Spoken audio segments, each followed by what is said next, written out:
Bos días a todos amigos desde o meu recuncho de Trevinca. A quenda de hoxe neste espazo das madrugadas corresponde a unha impresionante polifacética muller que xa hai tempo colabora activamente no noso grupo cultural Nós, a xente do redor. E confirmo a súa frenética actividade porque por riba de ter escrito varios libros tratando diversos temas, entre outros a poesía, tamén recita, e compón e canta cancións, pero é que ademais é unha destacada protectora do medio ambiente, dende a súa responsabilidade en Adega. En fin, Adela Figueroa Panís é unha mestre das disciplinas nas que se propoña activar.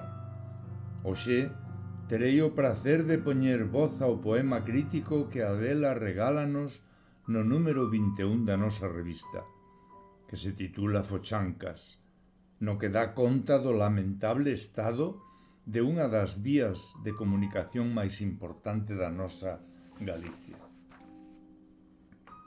Fochancas. Fochancas, fochancas, fochancas, onde os autos perigan de perderme as súas rodas que alanzan sobre o firme encharlado da preta fita da estrada. Auga do ceo inclemente, temporal e brétema, labradoras insaciáveis de fosas e piagos. Nosa lingua ten 1000 palabras para dicernos chouva en galego, e temos 300 e tal maneiras de dicir fochanca na nosa fala.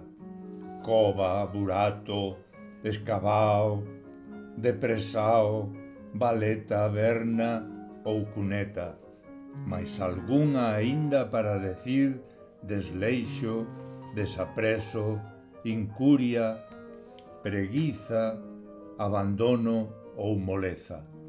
Este é o noso país, cheio de voltas nos camiños, semeado de fochancas asasinas e infado aínda de morte nas cunetas.